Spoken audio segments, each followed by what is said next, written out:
राजनीति समझानी नहीं पड़ती है, वो दुनिया को राजनीति समझाने की ताकत रखते हैं। गाइस, जैसा कि आप सभी जानते हैं, बिहार में फिर से एनडीए की सरकार बन चुकी है। 20 तारीख को सीएम का शपथ ग्रहण भी हो जाएगा। नीतीश कुमार भारत के पहले ऐसे सीएम होंगे जो कि 10वीं बार सीएम की शपथ लेंगे। बिहार में कौन कौन से मेगा परियोजनाओं पर ताबड़तोड़ काम स्टार्ट होने वाला है, आज के इस वीडियो का मेन मकसद वही है। बिहार को कौन कौन से मेगा प्रोजेक्ट मिलेंगे सरकार के आने के साथ ही, इन पर तेजी से काम शुरू होने वाला है। आइए देखते हैं ये कौन से मेगा प्रोजेक्ट हैं जो कि बिहार के भविष्य को बदलने वाले हैं। नमस्ते and welcome to Indian trade में विकास। ये प्रचंड जीत, ये अटूट विश्वास बिहार के लोगों ने बिल्कुल गर्दा उड़ा दिया है। सबसे पहले पटना मेट्रो। जैसा कि आप सभी जानते हैं, पटना मेट्रो ओपन हो चुका है, लेकिन अभी सिर्फ इसका फेज 1 ओपन हुआ है। क्योंकि पटना मेट्रो नीतीश जी का सपना है और अब नीतीश जी की गवर्नमेंट आ चुकी है, तो पटना मेट्रो का विस्तार और भी तेज रफ्तार से आगे निकलेगा। क्या नीतीश कुमार एनडीए गवर्नमेंट बिहार के और 4 जिलों में मेट्रो को चलाएगी? क्या गया, मुजफ्फरपुर, दरभंगा, इन जिलों में भी आपको मेट्रो देखने को मिलेगी? इस टॉपिक पर मैं अलग से वीडियो लाऊंगा, क्योंकि ये चीज काफी चर्चा में था कि बिहार के 4 और जिलों में मेट्रो चलेगा। इस पर आप कमेंट कीजिएगा, इस पर अलग से वीडियो आएगी। फिलहाल पटना मेट्रो का विस्तार $1.7 बिलियन से किया जा रहा है। पटना मेट्रो जो की एक रैपिड ट्रांजिट सिस्टम है, एट प्रेजेंट टाइम ये अंडर कंस्ट्रक्शन है। अभी मात्र फेज 1 ओपन हुआ है। पटना मेट्रो का निर्माण कार्य 5 चरण में पूरा होगा। पहले चरण में 5 स्टेशन को ओपन किया जाना था और पहला चरण ओपन हो चुका है। पटना मेट्रो पर लार्सन एंड टुब्रो और दिल्ली मेट्रो, इनके द्वारा तेजी से काम किया जा रहा है। पटना मेट्रो के आने से पटना वासियों की लाइफ स्टाइल काफी ज्यादा चेंज हो जाएगी। अगर आप पटना मेट्रो के विस्तार के बारे में डिटेल में जानना चाहते हैं तो आप कमेंट कीजिएगा, इस पर मैं एक अलग से डिटेल वीडियो ला दूंगा। बिहार के अनेक शहरों में जरूरी सुविधाओं के विकास के साथ साथ ईज ऑफ लिविंग और ईज ऑफ डूइंग बिजनेस के लिए बेहतर माहौल तैयार करने पर बल दिया जा रहा है। बिहार का अगला इंपॉर्टेंट प्रोजेक्ट है दरभंगा एम्स। जी हाँ गाइस, दरभंगा एम्स, जिसका की काम अब और भी तेज गति से आगे निकलने वाला है। दरभंगा को एयरपोर्ट मिल चुका है, दरभंगा को एम्स मिलने वाला है। एम्स का निर्माण कार्य ऑलरेडी रफ्तार पकड़ चुका है। दरभंगा एम्स का जो मुख्य द्वार है वो लगभग आकार ले चुका है। जल्दी इसका फर्स्ट लुक लोगों के सामने अवेलेबल होगा। दरभंगा एम्स के मुख्य द्वार को न केवल आकर्षक बनाया जाएगा, बल्कि यह संस्थान के महत्व को भी दर्शाता है। इसका डिजाइन और निर्माण गुणवत्ता इस बात की गवाह देती है कि यह बिहार के स्वास्थ्य बुनियादी ढांचे में एक महत्वपूर्ण योगदान देगा। ये जो एम्स होगा गाइस, ये 5 किलोमीटर के एरिया में फैला होगा और सिर्फ इसके बाउंड्री को तैयार करने में 1 साल का टाइम लग जाएगा। दरभंगा एम्स बिहार वालों के लिए काफी ज्यादा खास होने वाला है, क्योंकि एम्स में बड़ा से बड़ा इलाज फ्री में किया जाता है। कैंसर से लेकर के सर्दी जुकाम का इलाज फ्री में होगा। न केवल इलाज होगा, बल्कि बिहार के लोग यहाँ पर डॉक्टरी कर पाएंगे। बिहार के स्टूडेंट अब उनको राज्य से बाहर नहीं जाना पड़ेगा। हाई क्वालिटी की स्टडी उनको दरभंगा एम्स में देखने को मिलेगी। अब चूंकि गवर्नमेंट बनने जा रही है, तो इस पर भी जल्दी नया अपडेट आएगा, उस पर मैं अलग से वीडियो ला दूंगा। ये सारे वो प्रोजेक्ट हैं जो कि आने वाले दिनों में काफी ज्यादा चर्चा में रहेंगे। बिहार को मिलने वाला अगला इंपॉर्टेंट प्रोजेक्ट है पटना कोलकाता एक्सप्रेस वे।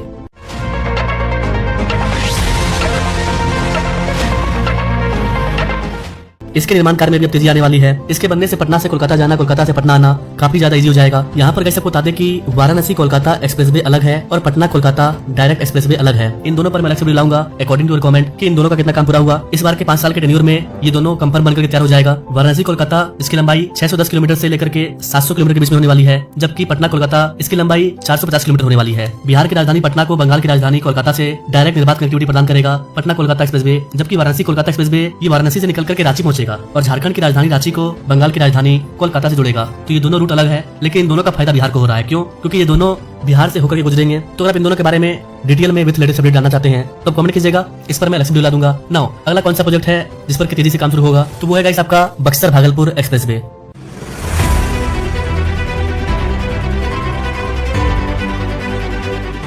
बिहार के अंदर कितने एक्सप्रेसवे हैं, इस पर मैं एक अलग से वीडियो लाने वाला हूं, क्योंकि बिहार को कई सारे एक्सप्रेसवे मिलने वाले हैं। जैसा कि मैंने आपको बताया, बिहार में अब विकास की गवर्नमेंट आ चुकी है, जहां पर आपको हजारों के तादाद में डेवलपमेंट के कई सारे प्रोजेक्ट देखने को मिलेंगे। ये जो बक्सर भागलपुर एक्सप्रेसवे है, इसकी लंबाई 350 किलोमीटर होने वाली है और ये 4 लेन का कॉरिडोर होगा जो कि गंगा नदी के समानांतर चलेगा। ये बिहार के साथ साथ उत्तर प्रदेश और झारखंड को भी टच करेगा। ये भी फुल्ली ग्रीनफील्ड होगा अकॉर्डिंग टू कमेंट, इस पर भी वीडियो आ जाएगी। इस 5 साल के टेन्योर में ये भी बनकर तैयार होगा। अगला इंपॉर्टेंट एक्सप्रेसवे है guys Raxaul Haldia port expressway, जिसको कि भारत नेपाल एक्सप्रेसवे भी बोलते हैं। ये जो एक्सप्रेसवे है, इस पर भी तेजी से काम स्टार्ट होगा। इसकी लंबाई 650 किलोमीटर होने वाली है। 2025-26 के अंतर्गत नितिन गडकरी की डिपार्टमेंट करीब 10,000 किलोमीटर एक्सप्रेसवे हाईवे को बनाने वाली है। और चूंकि बिहार ने इतना ज्यादा वोट दिया है मोदी गवर्नमेंट को, तो बिहार में इन सारे एक्सप्रेसवे का बनना निश्चित है। आप बस हमारे चैनल से जुड़ जाइए, आपको हर अपडेट मिलता रहेगा। इसके अलावा गाइस औरंगाबाद दरभंगा जयनगर एक्सप्रेसवे, ये भी एक इंपॉर्टेंट एक्सप्रेसवे है। इसका क्या अपडेट है, इन सब पर आप कमेंट कीजिएगा। इन सब पर detail with latest update video आएगी। यहाँ पर बस मैं आपको बता रहा हूँ कि कौन कौन से प्रोजेक्ट हैं जो कि रफ्तार पकड़ने वाली है नई गवर्नमेंट के आने के बाद। इसके अलावा महात्मा गांधी सेतु के समानांतर ब्रिज को बनाया जा रहा है। कई सारे ब्रिज हैं जो कि बनकर के तैयार हो चुके हैं। कई सारी ऐसी परियोजनाएं हैं जो कि ओपन हो चुकी है, जैसे कि पटना एयरपोर्ट का विस्तार करना था, वो पूरा हो चुका है। पूर्णिया एयरपोर्ट पूरा हो चुका है। पटना का साइंस सिटी ये भी करीब बनकर के तैयार हो चुका है, इसको भी ओपन किया गया था। इस तरह के कई सारे प्रोजेक्ट हैं जो कि ऑलमोस्ट पूरा हो चुका है। इसके बाद है आपका पटना रिंग रोड, 4800 करोड़ रुपए की लागत से 140 किलोमीटर लंबा रिंग रोड बनाया जा रहा है। ये सारे प्रोजेक्ट बिहार के काफी मेगा प्रोजेक्ट हैं और ऐसा नहीं है इसकी कहानी आपस समाप्त हो जाती है। जिस तरह से ये प्रोजेक्ट है उस तरह से इंडस्ट्री भी है। कई सारे प्लांट वगैरह भी सेटअप हो रहे हैं, कई सारे एनर्जी सेक्टर के प्रोजेक्ट भी शामिल हैं। अकॉर्डिंग टू कमेंट मैं इस पर पार्ट 2 ला दूंगा। आज बिहार में वर्ल्ड क्लास वंदे भारत ट्रेनें चल रही है। रेलवे लाइनों को डबल और ट्रिपल किया जा रहा है। गंगा जल लिफ्टिंग प्रोजेक्ट, इस पर भी काम चल रहा है। विक्रम सेतु समानांतर ब्रिज ये भी बनने वाला है। इसके अलावा पटना मरीन ड्राइव ओपन हो चुका है। तो कहने का मतलब है कि कई सारे प्रोजेक्ट हैं जिन पर काम रुका हुआ था, वो सब आगे बढ़ेगा। इसके अलावा नई गवर्नमेंट आने के बाद जो नया प्रोजेक्ट दिया जाएगा वो अलग होगा। अभी सरकार बनने देते हैं, सरकार बनने के बाद इस पर तेजी से काम स्टार्ट होगा। लेकिन मैंने आपको अभी जितने भी परियोजना के बारे में बताया वो सारे गेम चेंजर साबित होंगे, क्योंकि कोई भी राज्य तब तक एक डेवलप स्टेट नहीं बन पाएगा जब तक उसकी बुनियादी ढांचा मजबूत नहीं होगी। तो कई सारे प्रोजेक्ट हैं। राम मंदिर की तरह सीता मैया का मंदिर बन रहा है बिहार में। पटना पूर्णिया एक्सप्रेस वे, इस पर भी काम शुरू हो चुका है। गोरखपुर सिल्लीगुड़ी एक्सप्रेस वे, इस पर भी काम शुरू होगा। बिहार में 1,10,000 करोड़ की लागत से केवल 10 ग्रीन फील्ड यानी जो रोडें अस्तित्व में नए रोड हम बना रहे हैं, और इसका जो कार्य है रक्सौल से हल्दिया ग्रीनफील्ड एक्सप्रेसवे 692 किलोमीटर 6 लेन 40,000 करोड़।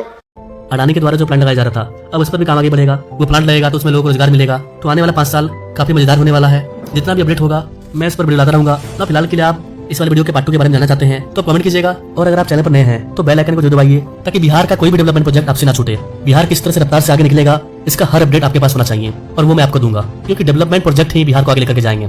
जितने भी डेवलपमेंट होंगे वो किसी न किसी परियोजना और प्रोजेक्ट के रूप में आएंगे, चाहे वो इंडस्ट्रियल पार्क हो या फिर मैन्युफैक्चरिंग प्लांट हो।